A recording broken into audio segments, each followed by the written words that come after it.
ఈ ఊరు, ఈ నేల, ఈ గాలిని పీలుస్తూ మన ఆచార సాంప్రదాయాల్ని అవలంబిస్తూ వాళ్ల పెద్దమ్మ అడుగుజాడల్లో నడవాలని సంధ్య కోరుకుంది.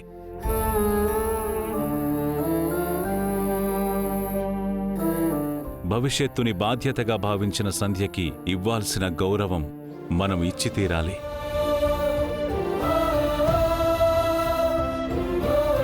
సంవత్సరానికి ఒక్కసారి ఆబ్దికం పేరిట ఈ ఇంట్లో అడుగుపెట్టింది అనుకుందాం. ఆబ్దికం జరిపించడానికి నాకు ఎలాంటి అభ్యంతరం లేదు.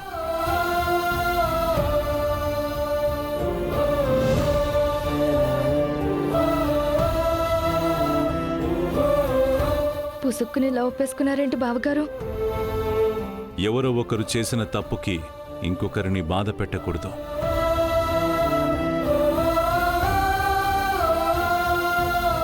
ఆ వయసులో కిషోర్ సంధ్య ప్రేమించుకున్నారు.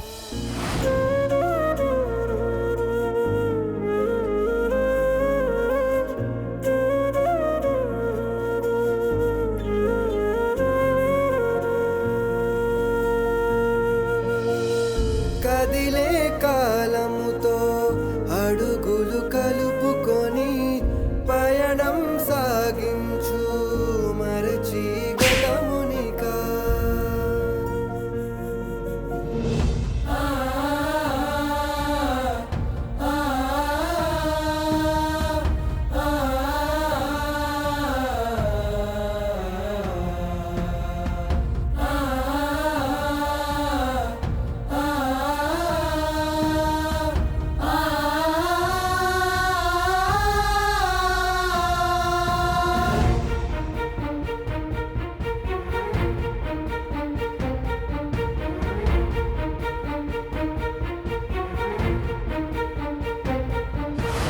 తర్వాత జరిగిన పరిణామాలకి దురదృష్టం అనుకోవాలి తప్ప ఎవరు కావాలని, నష్టం జరగాలి అని, జరిపించాలని అనుకోరు.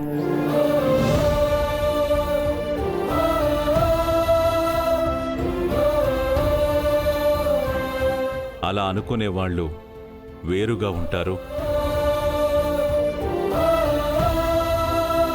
మనకు దూరంగా ఉంటారు. ఆబ్దికం ఈ ఇంట్లో జరిపించడానికి నాకు సమ్మతమే.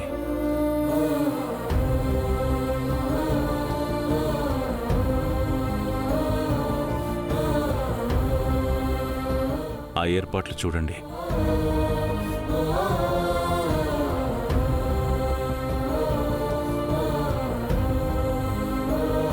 చూసావటే, అనవసరంగా నోరు పారేసుకున్నావు. అన్నయ్య ఒప్పుకున్నాడు, చూసావా?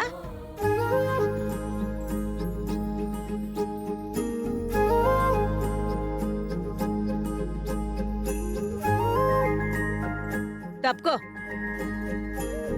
ఏమే ఎప్పుడు కుళ్ళు బుద్ధేనంటే మారవే, జీవితంలో ఒక్కసారేనా? ఛీ!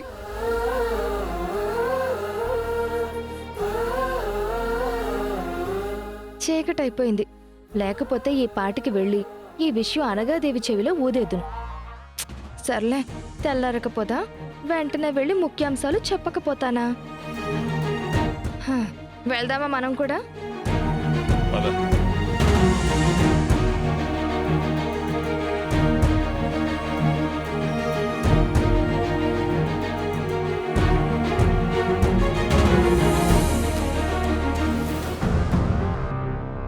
రమా, రమా, ఏంటి సార్?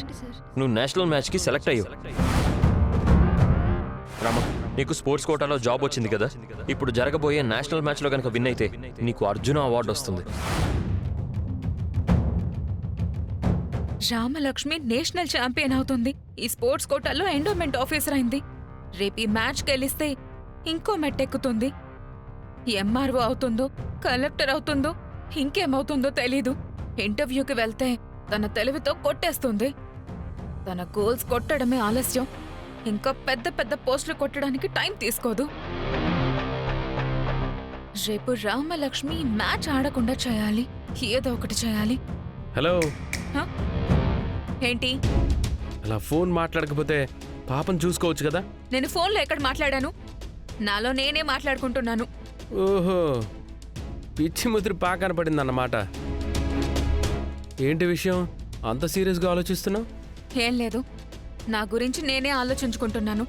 నీ గురించి నువ్వు ఆలోచిస్తే నీ భవిష్యత్తు బాగుండేది. ఇంకెవరి గురించో ఆలోచిస్తున్నావు. నాకేం పని పట్టలేదా? ఖచ్చితంగా నీకు పని లేదు. ఇంకొకరు ఏదో చేస్తుంటే ఎలా చెడగొట్టాలా అని ఆలోచిస్తావు.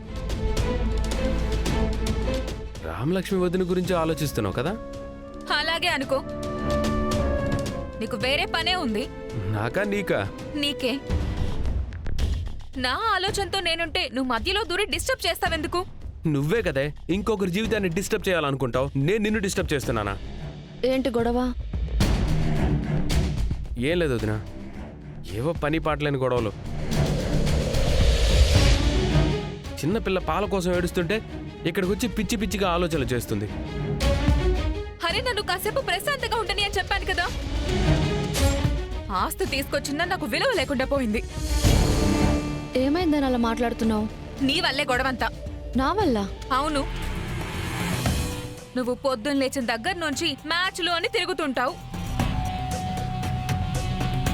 మీ ఆయన నిన్ను ఎంకరేజ్ చేస్తుంటాడు, మా ఆయన మాత్రం నన్ను హెరాస్ చేస్తూ ఉంటాడు. నేనా? చూడు వదినా ఎలా మాట్లాడుతుందో. నేనేం చేశాను? నువ్వు ఏం చెయ్యలేవు అనే నా బాధ. పాప ఇప్పుడే పాలు తాగి పడుకుంది, మీరిద్దరు గట్టిగా అరవకండి. అంతేలే, అన్ని పనులు నువ్వే చేసుకుంటూ వెళ్తావు, మళ్ళీ నేను చూడట్లేదు అంటారు.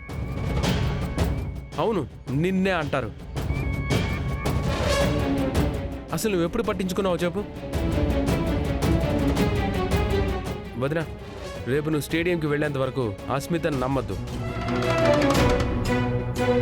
తనకు ఒళ్ళంతా విషమే. హలో, ఏం మాట్లాడుతున్నావు? నేనేం చేశాను? నా మీద పడి ఏడుస్తున్నావు? నేను ఏం చేయకపోతేనే చాలా జాగ్రత్తగా ఉంటుంది.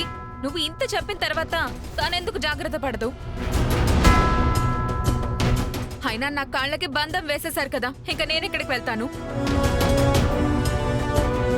వదినా, ఇవన్నీ ఆలోచిస్తే నీ మైండ్ డిస్టర్బ్ అవుతుంది. నువ్వు వాటి మీద ఫోకస్ చేయి. ఖచ్చితంగా గెలుస్తావు. ఈ గొడవలన్నీ మావులే. నువ్వు వెళ్ళొదినా. సరే. ఎంత చక్కగా చెప్పావు అవతల వాళ్ళకి, అదే నాకు కూడా చెప్పొచ్చు కదా. చెప్తే వింటారనుకున్న వాళ్ళకి చెప్పొచ్చు, కానీ ఎంత చెప్పినా వినిపించుకోరనుకున్న వాళ్ళకి ఎందుకు చెప్తాం?